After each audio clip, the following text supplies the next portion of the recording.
ये देखो guys, to many strike. अब मैं बी बॉयज यूट्यूब में वीडियोस नहीं डाल सकता है गाइस, और अब एक स्ट्राइक आ गया ना, मेरे चैनल ही टर्मिनेट कर देगा यूट्यूब। तो गाइस, आप सभी को मेरे एक नई यूट्यूब चैनल में स्वागत करते हैं। तो मोनागुनला हरखाबै भिडिअ नुजाफैबाय, दा नोंसोरो भिडिअनि क्लिपखौबो नायबाय नङा होमबा? दा रिसेन्टलि बे निउज, बे जेनेबा भिडिअआ गावनि गोदान चेनेलनिफ्राय फैदों, गोदान चेनेल खुलिबाय सन्जय मुंजों। बिनि भिडिअआ माने चेनेला दायोथ' डिलेट जाथ'वाखै बि बयसा, नाथाय मोनसे जुदि कपिराइट स्ट्राइक फैबावोब्ला जागोन आरो। दा बिनि भिडिअआव बिनि चेनेलाव मोननै कपिराइट स्ट्राइक फैनानै दंफैयो।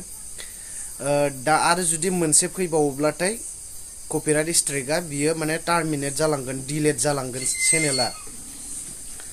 दा आं बे भिडिअखौ हरखाबै लानानै फैदों, बिनि थाखायनो जाहाथे नोंथांमोना बे गोदान चेनेल जायखौ खुलिदों, बे दा जाय गोदान भिडिअ बियो बेलेग चेनेल, गावनि गोदान चेनेल जाय सन्जय मुंजों खुलिदों, बेनिफ्रायसो मोननाय आरो बियो।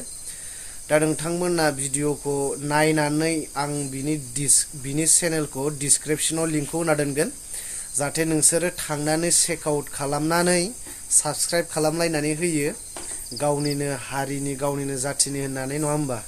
नर्थ इस्टनि किंमोन जोंहा फंबाया, नाथाय दा बिदि जाबाय। आसा खालामो नोंथांमोना मास्ट बि थांनानै नुदोंब्ला चेनेलखौ साबस्क्राइब खालामनानै होगोन।